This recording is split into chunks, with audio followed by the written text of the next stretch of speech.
Good morning, my lovely people, and welcome to the first episode of our podcast, The AM Society. My name is Anna, and I'm here with my co-host and friend, Maggie. Good morning, everyone, and happy Friday! Now, Ooh, someone's chipper. it's Friday. What do you mean? It's Friday. Okay.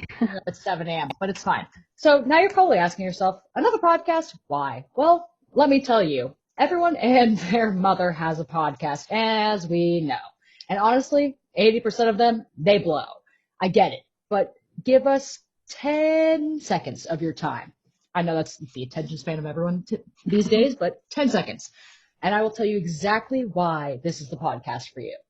So, Maggie and I, we are both tired, freaking exhausted Exhausted. of political rhetoric, of the toxicity of social media and the regular mainstream media. And so we're going to try to approach this podcast as reasonably and measuredly and as factually informed as possible. Plus, in future episodes, we're going to have guests from all over the political spectrum. And if you want to be one of those guests, please tell us on Tuesday morning so we can fit you into our show. We're going to ask tough questions, not what your favorite ice cream is, don't even bother, and get to the bottom of why people believe what they believe. We're not the media. We're like the only way to describe it's really we're the anti-media. We don't want to sell you sexy, over-dramatized stories so that you get pissed off all the time, because trust me, if you know me, I'm pissed off half the time. And we don't sell you shit. Damn it. Sensationalism to get rich off advertising dollars, which would be, great, but it's fine. I've worked for a major news company before, and I know the media does this, and it honestly sucks. Yeah, it does. But yes, so we really got the idea to do this podcast because we looked around and we thought, man, everyone's scared out of their minds and they're being lied to by the people who are supposed to lead our country. So we wanted to create something different. Something, here we go, wait for it, fear-free and fact-focused. You heard it. You heard it here first, folks. That's our slogan. Fear-free, fact-focused. She won't let me do the other two F's. It's miserable.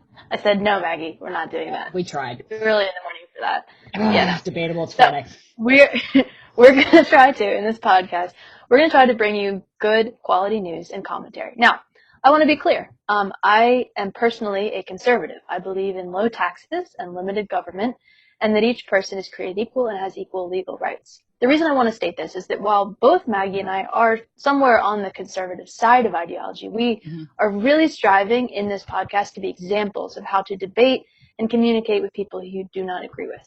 The point is, how do we respectfully coexist with differing ideologies? Because something that I like to say, coexistence is a prerequisite of unity. Well, shit, how do I follow up with that? That's a great way to put it. We must respectfully coexist no matter our views. Believe it or not, Anna and I both float on the conservative line, but we have completely different outlooks on policies and how things should be run. It's interesting to see the different degrees that fall in the line with the word quote-unquote conservative. I, on the other hand, continue to battle between, considering myself a conservative or considering myself a libertarian. It's a beautiful mental game. But I truly like to take each policy discussion with an open mind and really figure it out for myself rather than, letting the word conservative drive me or the word libertarian tell me how to really think. Now, this is an untraditional podcast since, come on, guys. It's the intro, so bear with us. Usually we will have guests on to talk about stuff that you're interested in, so you don't have to just listen to us, babble on. Now is the time for what we would call our podcast. Come on, take it away, Anna. Let's get down to actual business. Down to business. Let's go. All right, so it's time to talk about America, our past, who we are now, and where we are heading. And we are going forward fear-free and facts-focused.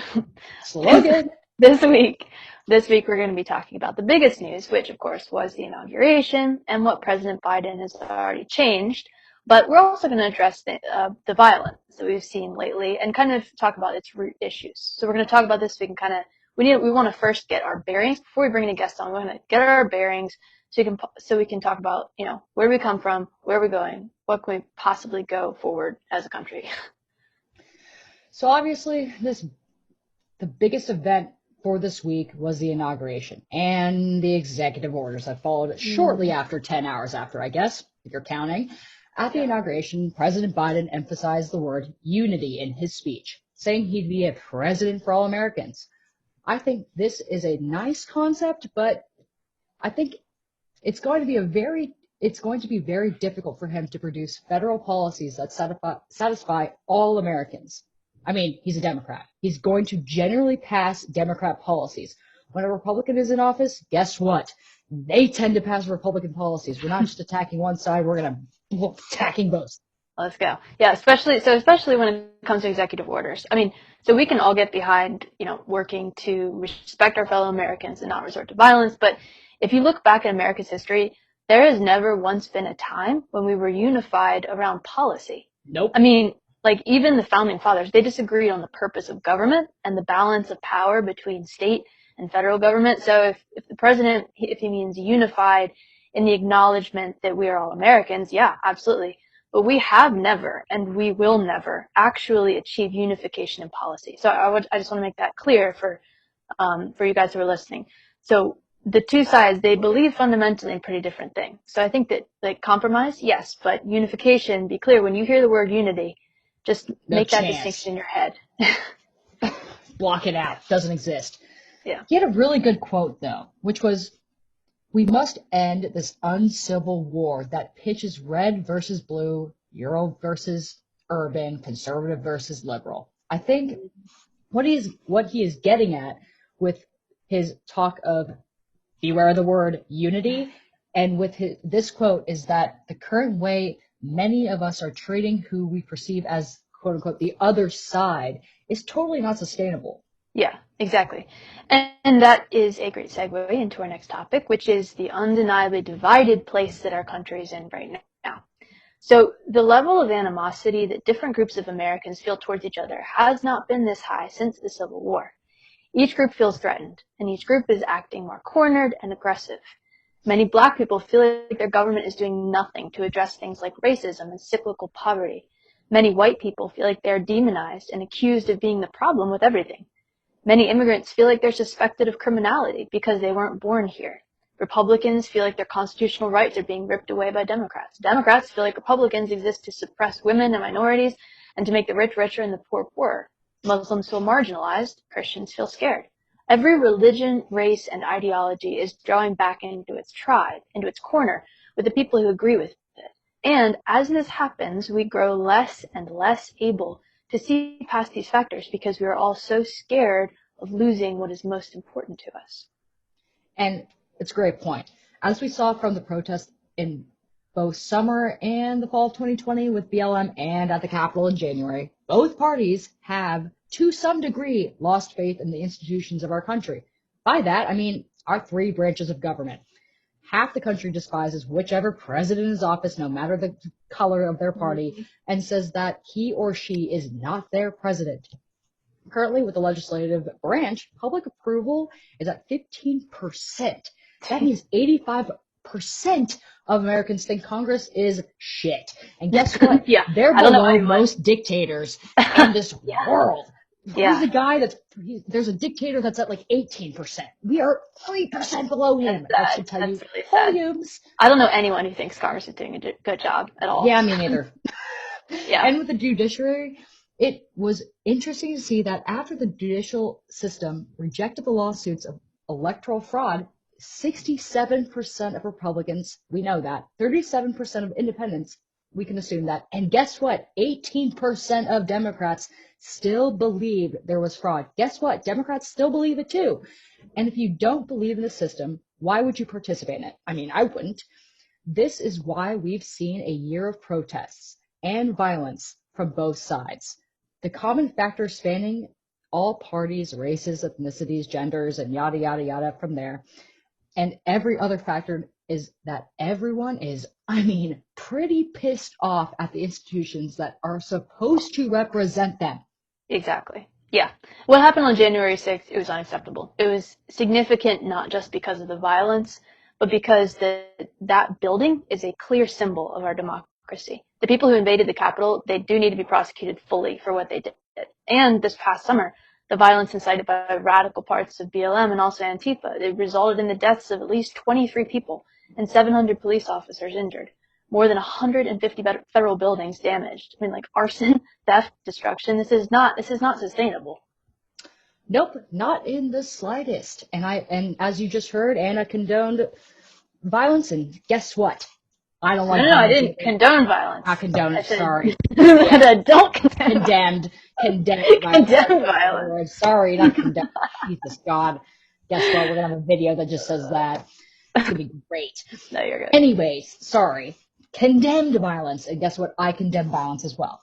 And I do want to take a minute and mention that the media has been ridiculous in how they've covered the summer protests versus how they covered the protest January 6th. Guess what? ABC recently ran the title January 6th, the day that America changed. So Anna, did you feel different on the 7th, the 8th, the 9th, or any day? What day is it? I didn't. 22nd? Did you? Nope, I feel pretty much normal. Guess what? Nothing changed. If you actually look at the data, if you're measuring violence in terms of lives lost and people hurt, the summer protests were far, far, far more violent. It's super privileged of the media to say that the endangerment of members of Congress is worse than the deaths of regular Americans who actually lost their lives in the riots last year. It's like everyone's saying, Congress now gets to face what little kids get to face in classrooms. But we won't go there just yet. Yeah, not just yet. So, but why are Americans doing this? Why is violence now the mechanism that they trust? Countless civil rights and political leaders have consistently condemned violence, including Martin Luther King Jr., whose birthday was literally earlier this week. Happy Why birthday, is happy birthday to you. You have to. Why? Come on. Martin Luther King. Listen to me, I'm trying to talk. I'm sorry. Why is this being ignored? Why is this being ignored so blatantly? Before I was cut off. Happy birthday to Okay, but on a serious note, the systems in place are not working for Americans. And both sides think that since the system isn't working for them, they've got to act outside of the system, even if it's illegal and results, in someone else's life or property being taken, which both are not fair. No. So we were doing some research, and unfortunately, this is kind of reminiscent of the American period of time from 1830 to 1861. Now, I am not in any way implying that we're facing civil war. We'll actually get into some outcomes and predictions soon. I'm just saying the political conditions, they're similar. Americans in that time were also experiencing a total lack of confidence in institutions and two deeply divided sides. Now, in the decades leading up to the Civil War, the Northerners scoffed at Southern threats at secession, and the South didn't really believe that the North would sacrifice their men in pursuit of keeping the Union together. They didn't. Right. No. So I think the first lesson we can draw from this time period is that the other side is serious about their claims. So think about that. Both sides believe deeply in their own vision for society. Don't underestimate that. I mean, it's like the FBI underestimating JFK's assassination. Guess what? That guy was assassinated. So let's not take threats lightly ever. No. Come on, FBI. No. How many times do you got to learn? Now, we are split less geographically by state, but more urban and rural, more us versus them. There's a deep suspicion of the motives of the other side because we are so inundated with politicians and activists and social media echo chambers telling us the other side is evil. Exactly. Yeah, the urban and rural the urban and rural separation. It means actually, here's what it means. It means less Democrats and Republicans physically live in the same communities, attend the same schools, go to the same events. In person and online, we've literally become surrounded with like-minded people and extremely suspicious and antagonistic towards anyone who's not on our side. Right? And this then leads to more political candidates and more activists who want to use the situation to advance themselves. I mean, come on, everyone has a dollar sign, and they preach exactly what you want to hear. Really? That the other side is the problem. That's what they're preaching. And if you let them, they will defeat the other side's quote unquote evil agenda. And it's it's an insanity circle at this point. Yeah, it is. And then not surprisingly, this also existed in the 1850s. So in the 1850s, after 2 decades of heightened rhetoric, violent uprisings on both sides, and horrible Supreme Court rulings that continued to oppress slaves, Americans looked at the increasing conflict and they actually they started to expect that armed conflict would occur.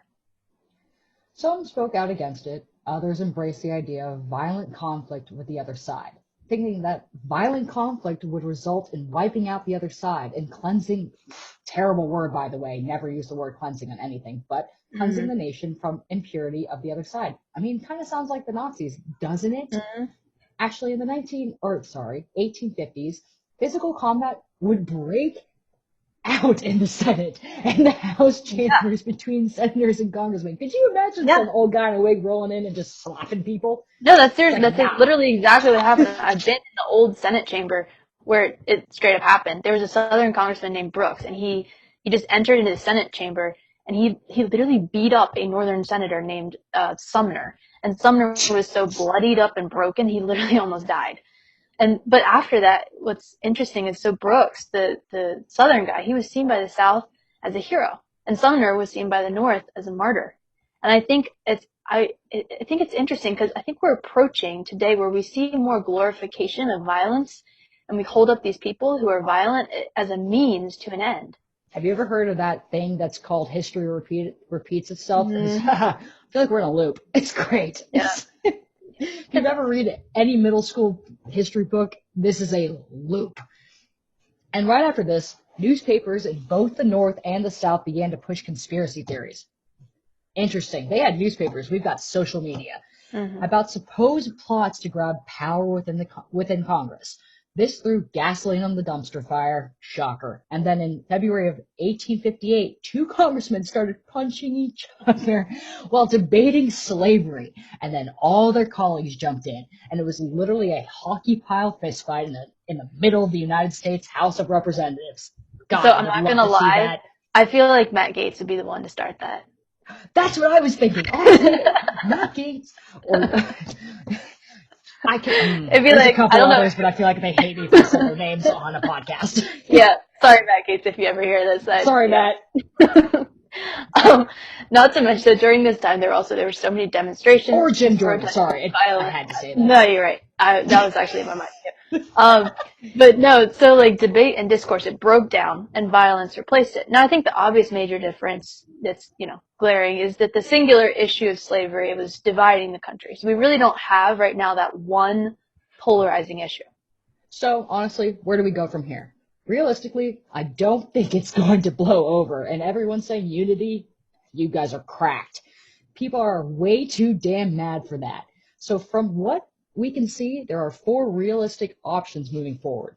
These 4 options are, a soft secession, a move towards authoritarianism, a restructuring of the two-party system, and then the last one would be a commitment to coexistence with everyone else. Not unity, coexistence. They're different people. Clarification. Yeah, all right, so let's get into these. The first one, soft secession. Obviously, it's unconstitutional for any state to actually secede from the United States. That was established by the Supreme Court in 1869. So barring an overturning of that ruling, which that's not going to happen, what states or local jurisdictions could do is simply not enforce federal laws. So how is this constitutional? Damn, they can do that?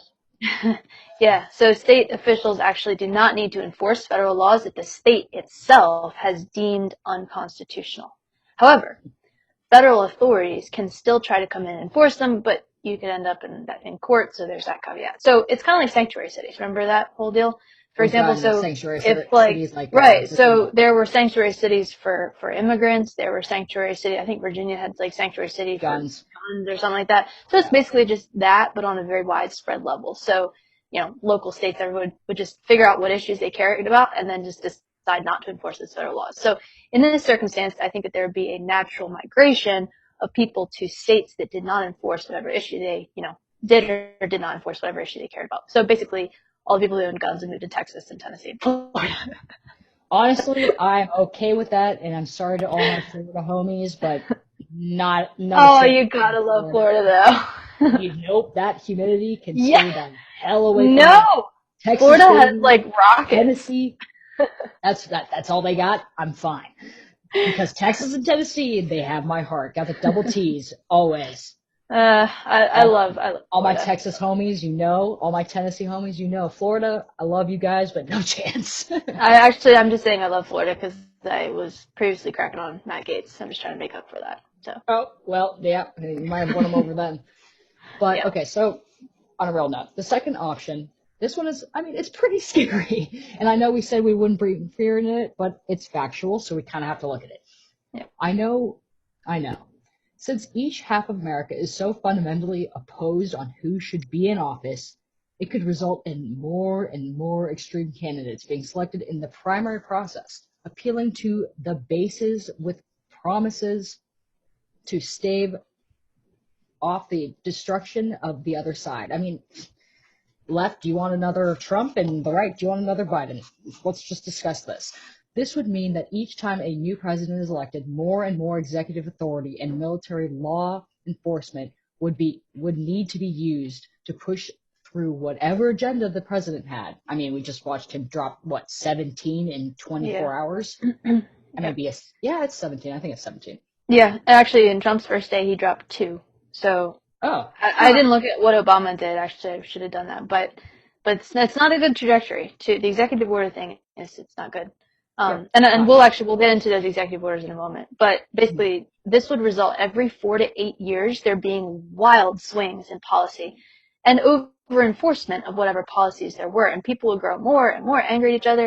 And also, this is important to know too, our international relations would not be good because different countries would know what our foreign policy would be 4 to 8 years down the road. I mean, it would swing wildly. That's not a very trustworthy ally if you don't have any idea, what they're going to be doing 4 to 8 years from now. Nope. Well, remember that word we used in the beginning? Exhausting. You think our current time is exhausting? Well, not even if it won't even be a fraction of what that scenario would be. I can't even imagine that insanity. Yeah, it'd be really, really unpleasant. Nope, no one wants that. So let's steer clear of 2. So getting out of 2, let's think of 3. This one I personally like. It's pretty obvious that both of the establishment parties, the Democrats and the Republicans, are very much internally divided. There's libertarians, there's the Green Party, there's nationalists, there's communists, and Marxists, there's socialists, there's the Patriot Party. There's actually 11 recognized parties in the United States. But people want to be in a party where your vote seems to count. Yeah. I know. I've heard that spew before. Mm-hmm. Somewhere between 17% to 23% of Americans identify as libertarian, even if they're registered as Republican or Democrat, just because they're worried about their vote. And yet, in the 2020 election, the libertarian candidate actually got 1.2% of the vote. That means there's a ton of people who don't actually agree with their party, but who will sacrifice their beliefs to vote for the person who's the lesser of 2 evils. That doesn't sound like a healthy relationship to me, does it? No. No. So, yeah, it's an option. So this third option is that if satisfaction with each of the establishment parties continues to decrease, it's feasible that other parties would have room to have more influence. I think the biggest obstacle we see with this is that the establishment parties have super deep pockets and like to control the narrative of each party and stifle competition by using some of the values of the smaller parties kind of under their umbrellas. Yeah, that makes sense. Money and media both have a disproportionate impact on keeping the two-party system around. Well, you want to know how much money the establishment parties raised in political donations just for the 2020 election cycle? Sorry, I'm getting a little heated because the number's big. Almost $2 billion each. Yeah, that's absurd. What'd you do with the money? I want to see. I know. Don't get me started. Yeah. I want. No. Yeah. So what really needs to happen is people and PACs, that's a big one, people and PACs and corporations, they need to start investing in the parties that actually represent them. I mean, that sounds like logic. It would be pretty smart. Yeah.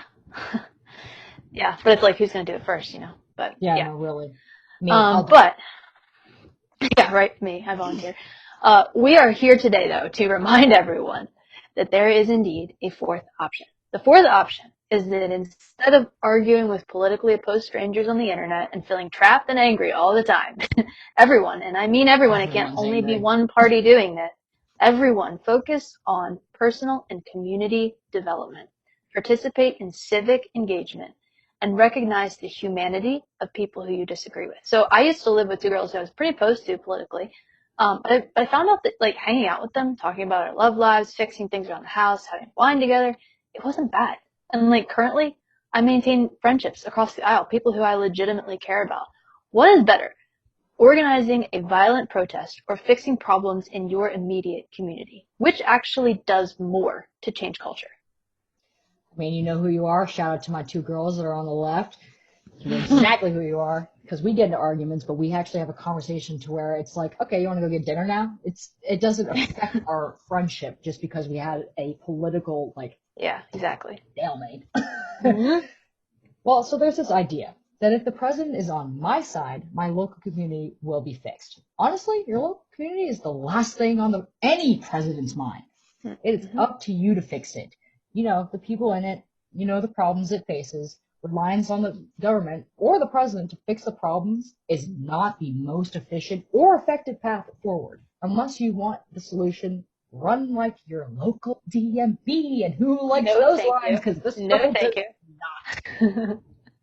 Yeah, no thanks. Nope. Yeah, I'm good. we've replaced local community engagement with virtual interaction with hostile strangers. Literally, no wonder everyone is so on edge.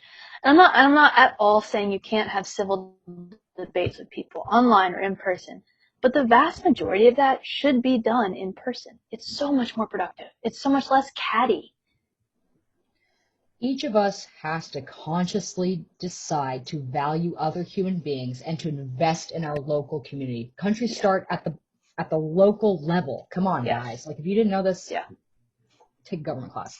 To debate in person, sure. To share ideas, sure. But ultimately, unless we recognize the humanity of the other person first, we will get absolutely nowhere.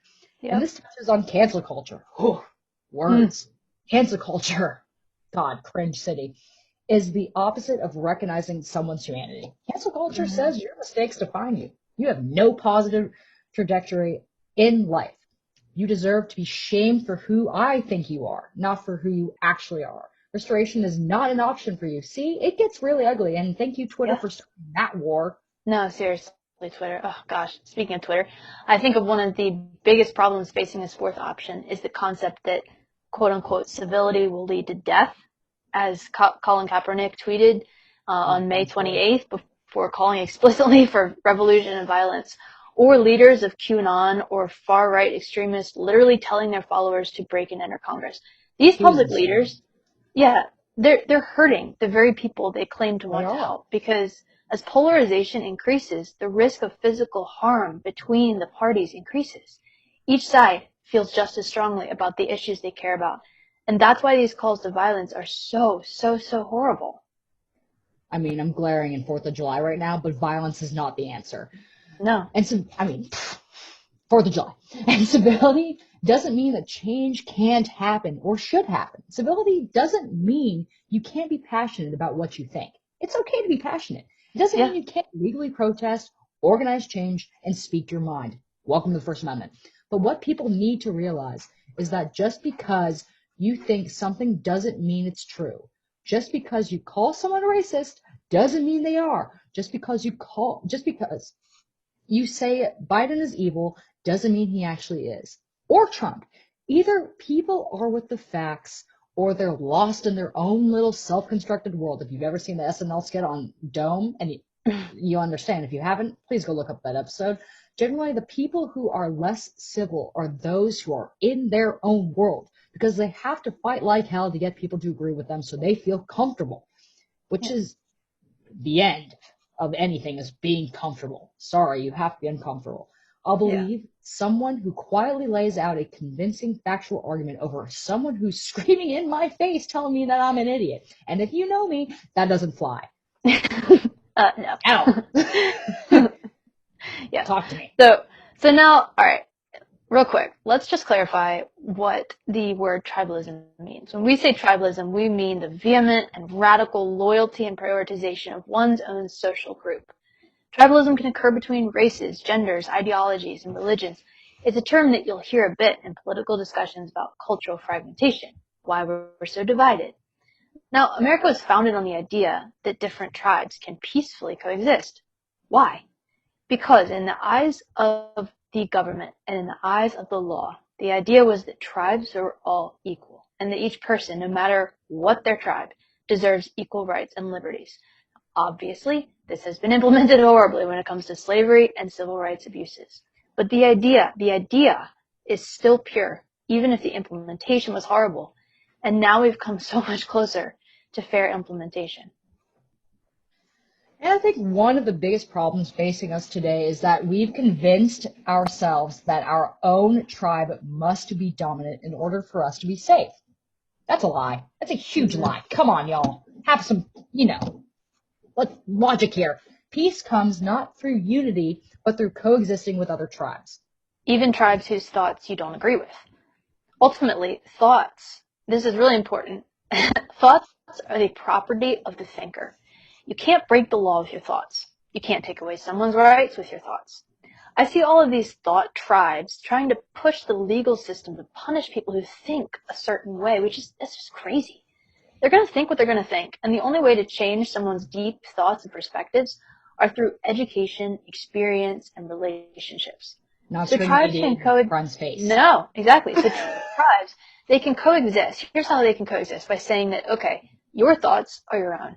Now, you can't think horrible things and then manifest those thoughts with actions against another tribe. You can't think that you're a neo-Nazi or a white supremacist and then go kill Jews and black people. You can't think that you're a Marxist or a revolutionary and then go burn down people's businesses and kill law enforcement.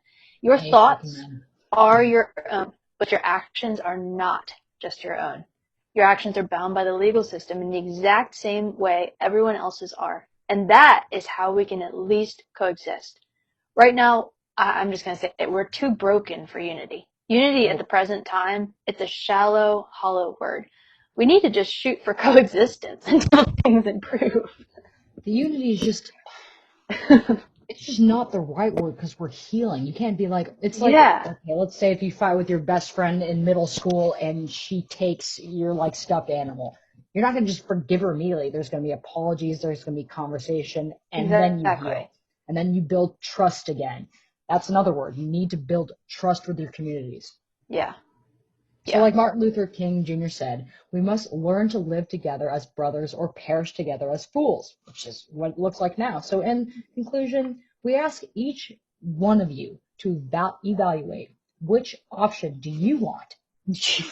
Come on, out of the four, I mean, I know it's all like, let's hold hands and heal and learn trust and crap. No. It's not. It's not all like this utopian, like both. Not I wasn't going there. Utopian, like. I just want to clarify. It's not. We're not saying let's just all peace and love and happiness. Like that's just dumb. But coexistence is it's an intentional word. I think that's what we're striving for. Is just intentional. I know. If you would let me finish, I'm not telling you. I would have said that. Oh, sorry. But it's fine. She cut me off. My point's been made. So I just made her point for her. We need to learn to trust each other. We need to learn to heal. We need to learn that it takes time, and we need to be patient with that time. That's my point.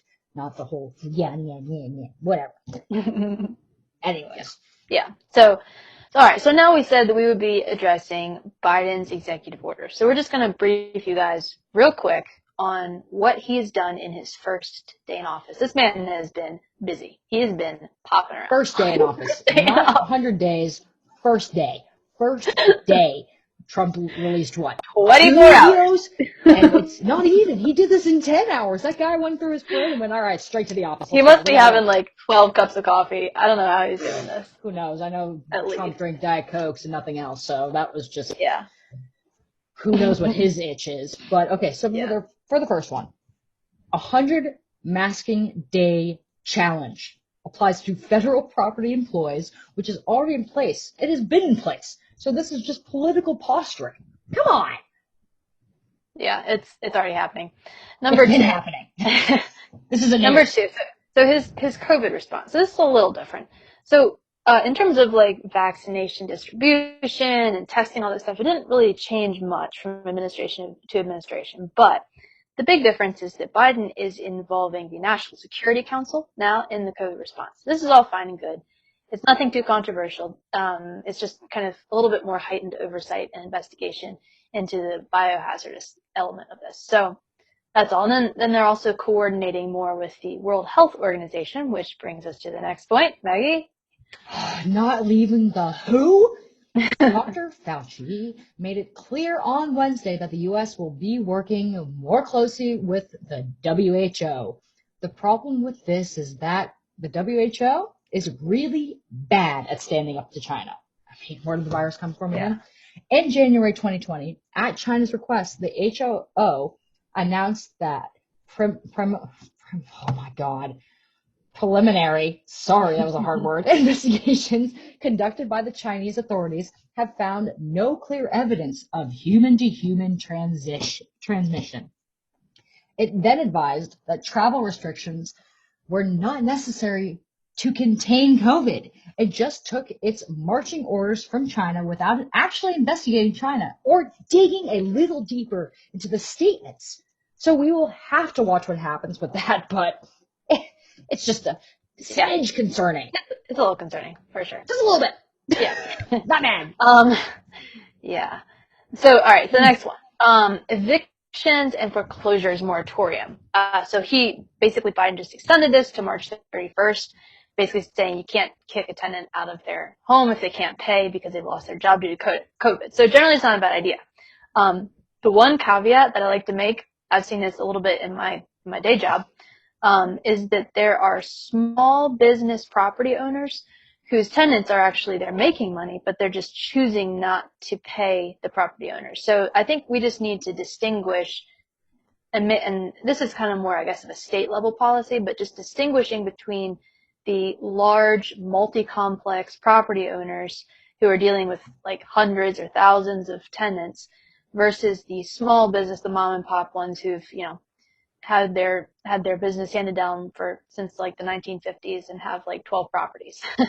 I think that we need to, make sure that they're being listened to. Also, maybe direct a little bit of federal funding directly to the property owners of the small businesses.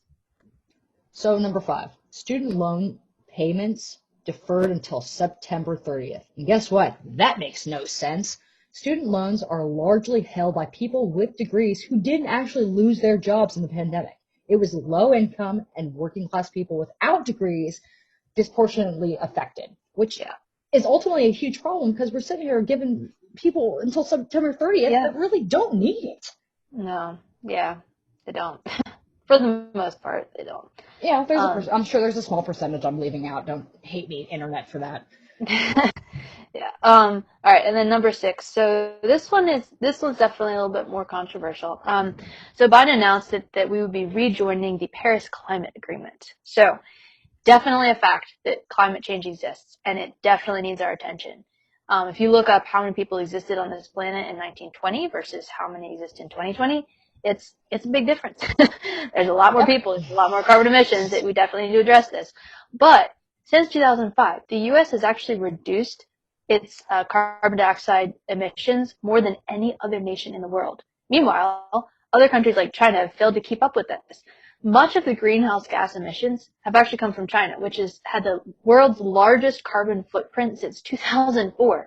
And in 2018 was responsible for 28.5% of global carbon dioxide emissions. So the Paris Climate Agreement, the reason why I don't personally like it is it doesn't actually do enough to restrict China. It doesn't focus on the problem. And it forces American taxpayers to contribute to other countries who are not taking the proper initiatives themselves to address climate change. I don't think that's productive. So the idea of jointly addressing climate change is a good one, right? But the mechanism of the Paris Climate Agreement, I don't think that's good. We're basically just holding the entire world on our shoulders, and it's just, So number 7, ending Keystone Pipeline, revoke oil, gas development, national wildlife monuments was one of the first orders of business for the Biden administration. The Keystone project would employ 10,000 union workers for pipeline construction, spur additional renewable energy projects, operate with net zero emissions, and improve our energy security, according to the National Association of Manufacturers President Jay Timmons. Halting the Keystone Project is a missed opportunity for manufacturing jobs. This is not where you begin when thinking about cleaning up the environment. Additionally, the post-pandemic demand for oil will rise as transportation increases. An increase of oil sourcing from Canada would have meant less of the dependency on Eastern oil. So this is a horrible move for international relations as well. Yeah, not good. Not good. Not great. It's not fine. good. Nope. So the number 8. So the Office of Management and Budget, which is part of the White House. Also, I just feel like the Office of Management and Budget. I feel like everyone there is like wearing spectacles and tweed coats or something. Yep. They're now going to analyze if federal money is equitably distributed in communities of color and other places in need. So I don't think we have enough data on how this is going to work to make commentary on this or not. On the surface, it seems like a good idea. However, not a good idea is getting rid of the 1776 Commission to push a liberal agenda into the American education system. Education, it just needs to get down to the facts, focus on less highly debated social issues, more on developing science, math, foreign language, and technical capability. We are falling behind internationally so badly in terms of education, and it's not the fault of the teachers. It's not the fault of the teachers. It's the fault of those who are mandating divisive curricula. If you teach children that they are divided from people with other skin color and that they should feel antagonistic towards children with different skin colors, they're going to start to believe it at a much younger age. We do need to teach children about the failures of America so that children learn not to repeat them, but we don't need to teach only the failures of America. I'm sorry. I heard failures of America and I couldn't help myself. Anyways, so 9, we're going to count non-U.S. citizens in our census? The census is used to determine legislative representation. I can see arguments on both sides. I would say it would make sense to count non-citizens who are taxpayers, but not non-citizens who are not taxpayers, because the type of visa they're on is not permanent. They're like a visitor. If I go to Mexico for a year, I'm not expecting to be counted in their census. But it's still, it hits a fine line. You know what I mean? It's like, come on. Really? Yeah, I don't like that one. Number 10. So this one is, it's anti-discrimination. So you can't discriminate based on sexual orientation or gender identification. This obviously is a hugely hot topic in social issues. I think the biggest thing, the biggest thing that I would personally be concerned about this is that the issue of biological men who identify as women competing in women's sports and entering women's bathrooms. I've also heard, this is on a serious note, I've heard from centers that they house women who've been raped or abused, that any sort of legislation like this allows for bad actors to abuse it to access vulnerable populations. And so to me, I think that I get why they're doing it, I get the intention of it, but I think that in actuality, it's kind of anti-women's rights. And as a woman, I just really don't, I disagree with this a lot. I'm sorry, but I don't want a man who decides that he wants to break a woman's record to just walk into my sport and do that. Like, there's women who work their asses off to get to the Olympics, who work their asses off. And hello, the women's soccer team, we're kind of badass in the U.S. But it's insulting to women's rights to allow that to even happen, because we've seen it happen. The track star who walked in going, I'm a woman, and then destroyed it was like the 100-meter dash or something. I might be wrong. The internet will correct me. But like, it just insults everyone who's put their whole life into a sport. It's like, come on. Really? We can get into that another time. I'm sure it'll come up again. So 11, my lucky number, if you know. No Muslim travel ban in 2017 restricted travel and immigration to the U.S. from Syria, Iran, Iraq, Sudan, Libya, Somalia, and Yemen. Before adding Nigeria, here comes, honestly, really bad at country names, so here we go. If you know, help me out here. Eritrea, Nigeria, Myanmar, Kyrgyzstan, and Tanzania. In 2020. Thank you, bless your soul. I was international studies. That's the only reason. Yep, I was not. This Yeah. gets back to our formal conversation on violence. Now, actually, the rationale for prohibiting each of these countries is different. For example, in 2020, the U.S. discovered a ton of fake, Kyrgyzstani. thank you, passports being used by other foreign nationals. Yeah. That has nothing to do with religion. Any country who is actively declaring its hatred towards America or who is conspiring with other countries to sneak people into America should not be allowed to freely enter without extensive vetting. What do we do before we go get a job? We get vetted. What do we do before we go get anything in the government? We get vetted. We have to go through a whole process. It's not new. It's a national security issue and has absolutely nothing to do with the word religion. Get it through your heads. It really doesn't. It doesn't. Nope. All right, next, Dreamers, DACA, another hot topic. So undocumented immigrants who were brought to the United States as children have obeyed the law, have stayed in school, or enlisted in the military. Okay, so I'm just going to give my opinion on this. Maggie, I don't know where you stand on this. I think this is a great idea. DACA should just become citizens, in my opinion. They're literally, they can only keep their DACA status if they're not doing bad things. So these are literally like model kids. and I think that, their parents generally brought them here, or their guardians, they didn't really have much to do with that. So I think it's a good idea to get them on the path to citizenship. Go Joe Biden. Good job with that one, in my opinion. At the same time, I know it's easier to keep them here, but then you're just promoting illegal immigration, and I don't want to go there. Okay, so step number 13. Stop border wall construction. What? In 2006, Senators Hillary Clinton, Barack Obama, and Chuck Schumer all voted to construct a 700-mile-long barrier between Mexico and the United States. This is not news, y'all. Border wall has nothing to do with legal immigration. The purpose of the border wall is to combat foot trafficking of drugs and persons from Southern and Central America through Mexico. Cocaine, for example, is created from the plant grown in Peru, Colombia, and Bolivia. The border wall is a geographical response to a problem that destroys people's lives, drugs, and especially, if you know me, my passion to combat human trafficking. And until Democrats were blinded by their hatred of Trump and all he said, both parties could recognize this publicly. Yeah. All right, and then got an ICE problem as well. Yeah, there was an ICE prioritization, but I haven't looked extensively to that, so I'm not going to comment on that. Okay, so then the last one, which is just was also, I guess, is notable. So there were protections were extended for Liberians. So Liberia is a country in West Africa on the Atlantic coast, and from 1991 to 2007. The U.S. designated it as TPS, which is temporary protected status, which means that Liberians could come here temporarily because there was the Civil War that began in 1989 over there, and it wrecked the country. So the United States said, okay, you can come on this temporary visa because your country's a mess right now.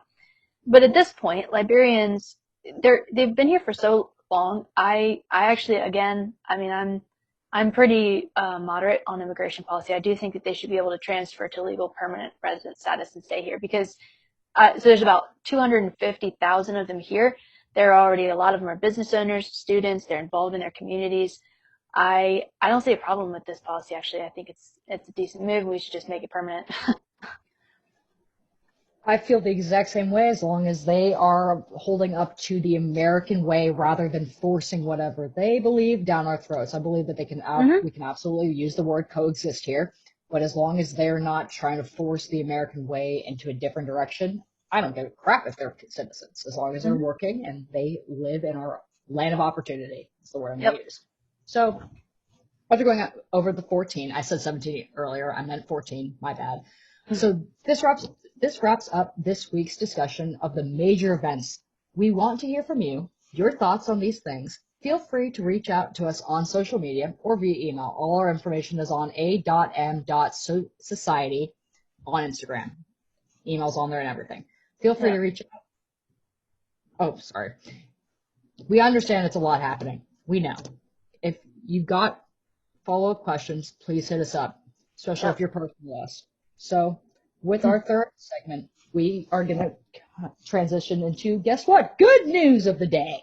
Yay! So now, all right. So we're gonna explain. I'm gonna explain this segment for a little bit. So usually in this segment, what we're gonna do, here's the plan. We're gonna let listeners submit stories from their lives or something good someone did for them.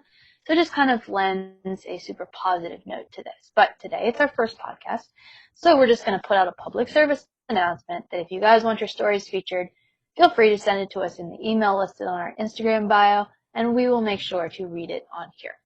Even if it means your dog learned how to sit, I Yeah. want to read about it. That is a Okay? freaking good news That's a of the day. must. I want to hear That's about your amazing. pups. I want to hear about Yes. your Your kids if you toddler must. was potty trained. That's Yeah, fantastic. that's great. We want Congrats. to You know did about it, parent. We're so proud of you because it's a lot of energy.